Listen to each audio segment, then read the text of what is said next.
നിലമ്പൂർ ഉപതെരഞ്ഞെടുപ്പ് ഇടതു വലത് മുന്നണികൾക്ക് നിർണായകമാകുമ്പോൾ പുതിയൊരു മുന്നണിയുമായി PV അൻവർ എത്തിയിരിക്കുകയാണ്.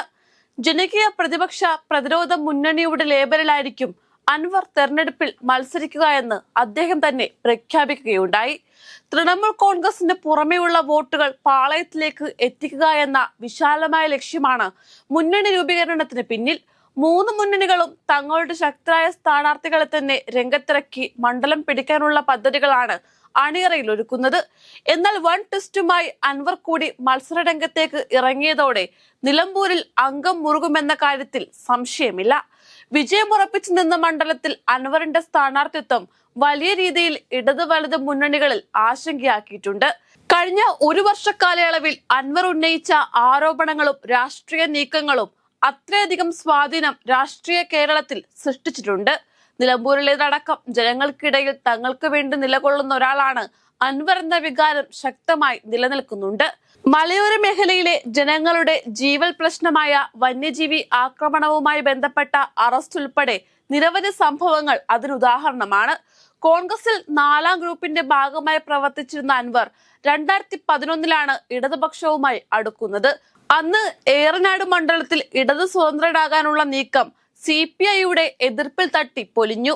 ഔദ്യോഗിക സ്ഥാനാർത്ഥിയെ 3ാം സ്ഥാനത്തേക്ക് പിന്തള്ളിയ സ്വതന്ത്രനായി കരുത്തുകാട്ടി. നിലമ്പൂരിൽ ആരേടർ മുഹമ്മദിന്റെ കുത്തക തകർത്ത് 2016 നിയമസഭയിലേക്ക് ജയിച്ചതോടെ അൻവർ CPMകാരുടെ ആശയവും ആവേശവുമായി മാറുകയായിരുന്നു.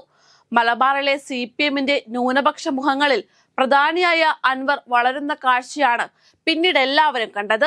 സർക്കാരിനെതിരെ ഉയർന്നു വന്ന എല്ലാ ആരോപണങ്ങളെയും മുന്നിൽ നിന്ന് പ്രതിരോധിച്ചതും ശക്തമായി എതിർത്തതും അൻവർ ആയിരുന്നു. സാമൂഹ്യ മാധ്യമങ്ങളിലും അൻവറിന്റെ വിമർശനത്തിന്റെ ചൂട് അറിയാത്ത പ്രതിപക്ഷ നേതാക്കൾ കുറവാണ്. സാക്ഷാൽ രാഹുൽ ഗാന്ധിയെ പോലും ശക്തമായി അൻവർ വിമർശിച്ചിട്ടുണ്ട്. പോലീസിനെതിരായ കലാപമാണ് അൻവറിനെ ഇടതു പാളയത്തിൽ നിന്നും വഴിമാറ്റിയത്. രാഷ്ട്രീയ ഭാവി ചോദ്യചിഹ്നമായിരിക്കെയാണ് വനം ഭേദഗതി ബില്ലിനെതിരെ പ്രതിഷേധ യാത്രയുമായി രംഗത്തെത്തിയത്. 2024 ഇടതുപക്ഷ MLA ആയിരിക്കെ തന്നെ സർക്കാരിന്റെ ആഭ്യന്തര വകുപ്പിലെ അഴിമതിയെക്കുറിച്ചും ക്രിമിനൽ പ്രവർത്തനങ്ങളെക്കുറിച്ചും തുറന്നു സംസാരിച്ചു കൊണ്ടായിരുന്നു അൻവർ പാർട്ടിയിൽ നിന്നും പുറത്തേക്കുള്ള വഴി തുറന്നത്. ADGP MR അജിത് കുമാറിനെതിരെ മുഖ്യമന്ത്രി പിണറായി വിജയന് പരാതിയുമായി അൻവർ എത്തിയത് സംസ്ഥാന രാഷ്ട്രീയത്തിൽ ഏറെ കോളിളക്കം സൃഷ്ടിച്ചിരുന്നു. ഈ പരാതിയുടെ അടിസ്ഥാനത്തിൽ DGP ഷെയ്ഖ് ദർവേഷിന്റെ നേതൃത്വത്തിൽ അന്വേഷണം ആരംഭിക്കുകയും ചെയ്തു.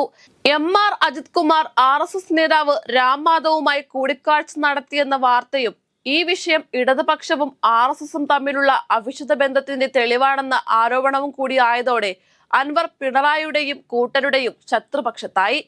നിലവിൽ ഇടതുഭരണത്തിൽ പൊറുതിമുട്ട് നിൽക്കുന്ന ജനങ്ങൾ ഭൂരിഭാഗവും അൻവർ ഉന്നയിക്കുന്ന ആരോപണങ്ങളെ ശരിവെച്ചു. ഇരട്ടച്ചങ്ങനെതിരെ ആരോപണങ്ങൾ ഉന്നയിക്കുന്ന അൻവറിനെ ഒറ്റയാൾ പോരാളിയായി ജനം വാഴ്ത്തി. ആ ആത്മധൈര്യം തന്നെയാണ് ഇന്ന് കേരള രാഷ്ട്രീയത്തിൽ അൻവറിനെ വ്യത്യസ്തനാക്കുന്ന പ്രധാന ഘടകം. ഏതായാലും സിറ്റിംഗ് സീറ്റ് നിലനിർത്താൻ LDFും അട്ടിമറി വിജയം സ്വന്തമാക്കാൻ UDFും മത്സരിക്കുമ്പോൾ ഉറച്ച നിലപാടും രാഷ്ട്രീയവും പറഞ്ഞ് അൻവർ മണ്ഡലം നിലനിർത്തുമോ എന്ന് കാത്തിരുന്നു കാണാം.